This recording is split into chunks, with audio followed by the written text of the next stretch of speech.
പെണ്ണ് കേസ് ഒരു പേര് തന്നെ ഭയങ്കര ഡിഫറെന്റ് ആണ്. എന്താണ് പെണ്ണ് കേസ്? പെണ്ണ് കേസ് നമ്മളിപ്പോ ട്രെയിലറിലും ടീച്ചറിലൊക്കെ പറഞ്ഞ പോലെ വിവാഹ തട്ടിപ്പ് നടത്തുന്ന ഒരു പെൺകുട്ടി, വിവാഹ തട്ടിപ്പ് നടത്തുന്ന ഒരു പെൺകുട്ടി. അത് മതി. അത്രയും മതി. ബാക്കി അവളുണ്ടാക്കുന്ന കേസ് ഓക്കെ. നിഖിലയുടെ കഥാപാത്രം വളരെ, അതായത് നിഖില ചെയ്തു വെച്ചിരിക്കുന്ന എല്ലാ കഥാപാത്രങ്ങളും തന്നെ വളരെ ബോൾഡ് ആയിട്ടുള്ളതും വളരെ ഡിഫറെന്റ് ആയിട്ടുള്ളതുമാണ്. ഇതിലും അതേപോലെ തന്നെയുള്ള ഒരു ക്യാരക്ടറായിട്ട് നമുക്ക് കാണാൻ പറ്റും. ഡിഫറെന്റ് ആണ്. ബോൾഡ് ആണോന്ന് ചോദിച്ചാലല്ല, ബോൾഡാണല്ലോ ബോൾഡുമാണ്, ഡിഫറെന്റ് ആണ്. ഞാൻ ചെയ്ത പോലത്തെ കഥാപാത്രം അല്ല, വ്യത്യാസമുണ്ട്. ഓക്കെ. ഹക്കീമിക്ക ചെയ്തു വെച്ചിരിക്കുന്നതും വളരെ സീരിയസ് ആയിട്ട്, അല്ലല്ല, സീരിയസ് ആയിട്ടുള്ള കഥാപാത്രങ്ങളാണ് ഈ അടുത്ത് ചെയ്തതെല്ലാം. പക്ഷെ നമ്മൾ ഇതിന്റെ ട്രെയിലർ കണ്ടു കഴിഞ്ഞപ്പം ഒരു ഡിഫറെന്റ് ആയിട്ടുള്ള ഒരു ഹക്കീമിനെ കണ്ടു. എങ്ങനെയാണ് ഈ സിനിമയിലേക്ക് എത്തിപ്പെട്ടത്? അതെ, ഈ പടത്തില് കുറച്ച് വേറെ തന്നെ ഒരു ട്രാക്കാണ് പിടിക്കാൻ ഉദ്ദേശിക്കുന്നത്. വർക്കായെന്ന് അറിയാൻ പാടില്ല, പടം കണ്ടിട്ടില്ല.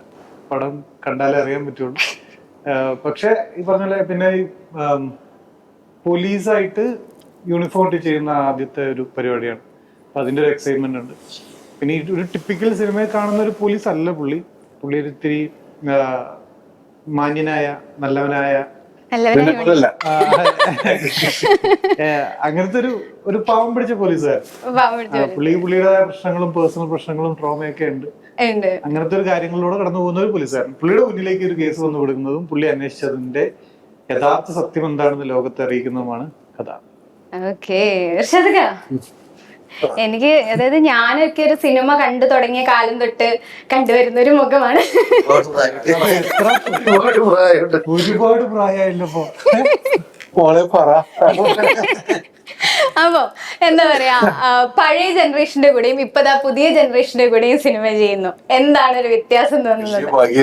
അതെ, വ്യത്യാസമൊന്നുമില്ല.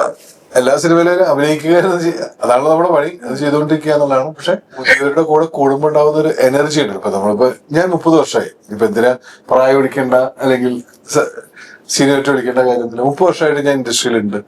30 വർഷമായിട്ട് ഇൻഡസ്ട്രിയിൽ നിലനിൽക്കുക എന്നുള്ളത് തന്നെ വലിയ ഭാഗ്യമായിട്ടാണ് കാണുന്നത്. അതിന്റെ കൂടെ 2 തലമുറയുടെ കൂടെ സഞ്ചരിക്കാൻ കഴിയുന്നു എന്നുള്ളതും, പുതിയ തലമുറയുടെ കൂടെ വരുമ്പോൾ നമ്മളും ചെറുപ്പമാവുന്നുണ്ട്. അപ്പൊ അതിന്റെ ഒരു സുഖമുണ്ട്. പിന്നെ ഫെബിന്റെ ആദ്യത്തെ സിനിമ, ഇപ്പോ ഫെബിൻ സ്ക്രിപ്റ്റ് എഴുതിയ ആദ്യത്തെ ഭഗവാൻ ദാസിന്റെ രാമരായത്തിലും ലീഡിംഗ് വേഷം ചെയ്യാൻ കഴിഞ്ഞ ഒരാളാണ് ഞാൻ.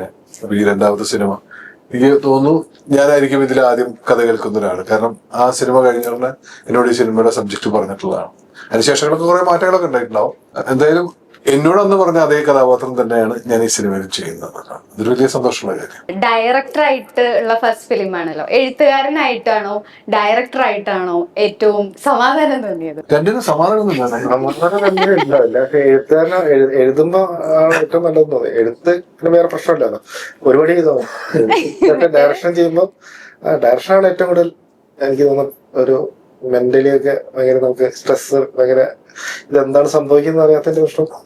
ഒരു വലിയൊരു, എന്നെ സംബന്ധിച്ചിടത്തോളം വലിയൊരു ഇതിനെ ഡെയിലി ചെയ്യാന്ന് പറയുന്നത്, ഇതിപ്പം നമ്മൾ ക്രിയേറ്റിവിറ്റിന്റെ അപ്പുറത്ത് ഒരു സെറ്റ് കൈകാര്യം ചെയ്യാന്ന് പറയുന്നതൊക്കെ എല്ലാ രീതിയിലും ബുദ്ധിമുട്ട് തന്നെയാണ്. ബുദ്ധിമുട്ട് തന്നെ മാനസിക, നമുക്ക് ടെൻഷൻ ആയിരിക്കും നമുക്ക്. അതുണ്ടാവും. ഇവരെ മേക്കാൻ എങ്ങനെ ഉണ്ടായിരുന്നു? ഇൻവെർട്ടറാണോ? എനിക്ക് തോന്നി സംസാരിച്ചു തുടങ്ങിയപ്പോ സൗണ്ട് പൊങ്ങുന്നില്ല. ഞാൻ ഇനി അങ്ങനെ കംഫർട്ട് സ്പേസ് മാത്രമേ സംസാരിക്കുന്നതാണ്. സ്പേസിൽ കുറച്ച് ഓവറാണെന്നോ. അപ്പൊ അല്ല, ഇവരെ എനിക്ക് ഭയങ്കര എല്ലാരും അടുത്ത പരിചയം ഉണ്ടായിരുന്നു. ഇത് കഴിഞ്ഞ ശേഷം നമ്മുടെ കഥ പറഞ്ഞ ശേഷം പരിചയം ഉണ്ടായിരുന്നു. അതുകൊണ്ട് പിന്നെ വലിയ പ്രശ്നമൊന്നും ഉണ്ടായിട്ടില്ല. ഈ പെണ്ണ് കേസ് എന്നൊരു സ്ക്രിപ്റ്റ്, ഐ മീൻ ആ ഒരു സിനിമയുടെ സ്ക്രിപ്റ്റ് എഴുതി കഴിഞ്ഞപ്പോ നിഖില എന്തുകൊണ്ട് മനസ്സിൽ വന്നു? സത്യം പറഞ്ഞാൽ മനസ്സിൽ വന്നിട്ടില്ല. അവസാനം അല്ല, അങ്ങനെയല്ല. ഒരു നയൻതാരായിരുന്നു ആദ്യം. അല്ല, നമ്മള് എഴുതി വന്നപ്പോ അങ്ങനെ ഒരു ആളെ കണ്ടിട്ടൊന്നും എഴുതി. പക്ഷെ നമ്മളെ കുറച്ചുപേരൊക്കെ അപ്രോച്ച് ചെയ്തിരുന്നു, 2 പേരൊക്കെ. പിന്നെ എനിക്കൊന്ന് 2 വർഷം മുന്നേ അവർക്കൊന്നും ഇഷ്ടപ്പെട്ടില്ല. ഈ ക്യാരക്ടർ ചെയ്യാൻ ഒരു ധൈര്യം വേണം ശരിക്കും. നെഗറ്റീവ് ഷെയ്ഡുള്ള ക്യാരക്ടറാണ് അത്. വേറെ രീതിയിൽ അത് ഇരിക്കുമ്പോഴല്ലേ പറഞ്ഞു നമ്മള് വെറുതെ അല്ല, അത് എടുക്കാൻ അതിൽ മലയാളത്തിലെല്ലാ നായികമാരും തയ്യാറാവണമെന്നൊന്നുമില്ല. ഭയങ്കര നെഗറ്റീവ് ഷെയ്ഡിലുള്ള കഥാപാത്രം അത്. ഓക്കെ, നെഗറ്റീവ് ഷെയ്ഡ് ആണ് അപ്പോ. അപ്പൊ ഇതില് അങ്ങനെയാണ് അതിനുള്ള ബുദ്ധി ഉണ്ടായില്ല എന്ന് പറയും. ആളുകളെ പറ്റിച്ചു പോവാന്നുള്ളതാണ്. അതെ അതെ. ഓക്കെ.